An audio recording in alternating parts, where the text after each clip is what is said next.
I'm your mom, and today is a meaty one, so yeah, there's a lot of data. Give me 1 sec. Now I'm ready. Don't judge me. My cat would like to say hello. Today we will be discussing the 6 stages of moral development, and I don't care how many, like, whether the cat gets in the shot, because I don't want to have to redo this a 17,000th take. Ow! I know! Ow! Okay, good for you. You're gonna be on YouTube. Are you happy now? Okay, somebody actually went to, and by somebody I mean psychologist Lawrence Kohlberg, went to the effort to break down the stages of moral development into what age you're supposed to be when you reach a certain stage, and what those stages are, what they mean. So today I'm going to go through the stage, basically what it means, how old you're supposed to be when you reach that stage, and maybe an example of somebody who's probably too old to still be at that stage. It's a hot day. I've done a lot of takes because there's a lot of information, and good. Cat was on me, scratched me. I'm not bleeding, so let's get into this.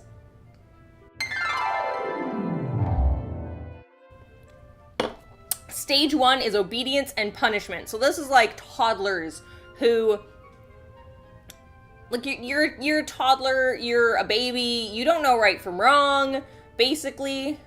Cat fluff. Basically, if your parents didn't say no to you, you would burn yourself on the stove, you'd draw on the walls, you'd eat your own poo, you'd do all kinds of crazy things because you don't actually, babies don't know right from wrong. If their parents, if they weren't afraid of getting in trouble, they'd just do all of the things. And we all know probably some kid who, grew up to be at least into their teens and still had that mentality of, as long as I don't get caught, it's not wrong. So think of that kid that's like, oh look, an old house, an old building or something that nobody's gonna care about, or maybe they do and I don't care, as long as I don't get caught. Look, here's a rock.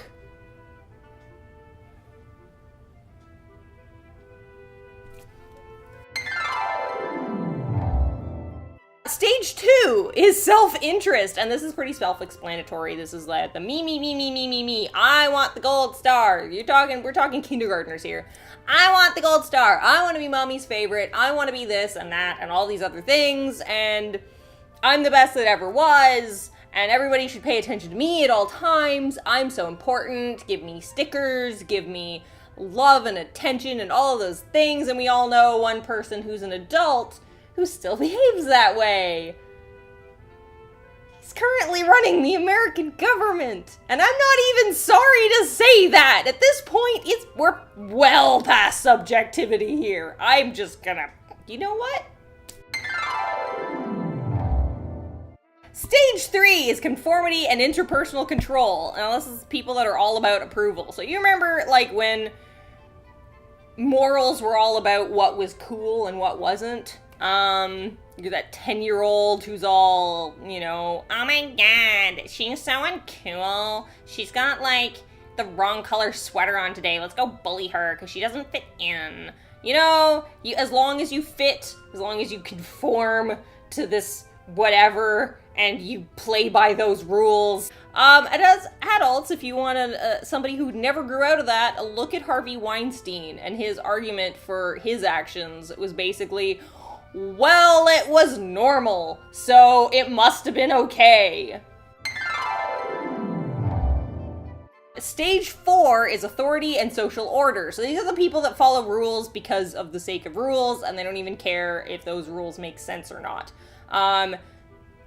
Think of Neville Longbottom in The Philosopher's Stone. God, I'm a nerd. When he's like ready to fight Harry and the trio because they're out to break the rules and he doesn't want Gryffindor to get in trouble.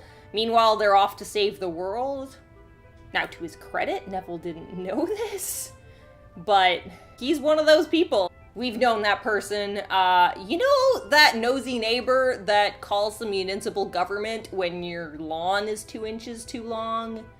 Just rules for the sake of rules. Also because those rules give them power. I don't like those people. Stage 5 is social contract, and this is apparently supposed to be associated with teenagers. But that's, I'm not sure about that. It's all about greatest good for all, and compromise, and living together, and getting along, and I guess there are teenagers that do reach this stage, but that's not my experience of teenagers. I didn't see most people in my high school reach that level till they were at least 25. So that's a thing. But that's what it's supposed to be. Stage 6 is universal principles, and that's the adult level of morals. This is where you're supposed to be as an adult. Most people are not at this level. This is all about compassion, empathy, giving a crap about other people, whether or not you harm other people emotionally or physically. You're supposed to care. That's the adult level, you know, like, do what you want, but don't hurt others. Being what extreme right-wingers call bleeding heart liberals. I'd prefer that over the alternative, personally. So, go ahead and call me that. I'll print it on a goddamn t-shirt, okay? That is how much I consider that an insult. This has been the 6 stages of moral development. That has been my wacky, waving, inflatable, arm-flailing tube man. That has been me. That has been my cat.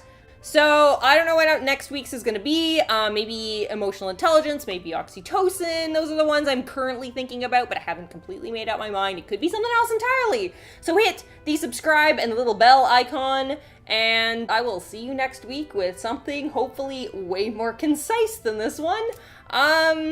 Thanks for sticking around, and I'll see you next week. Bye! And my ice is not keeping my wine cold. That is supposed to be a wacky, waving, inflatable, arm-flailing tube man. Oh my god, I said it! Yes!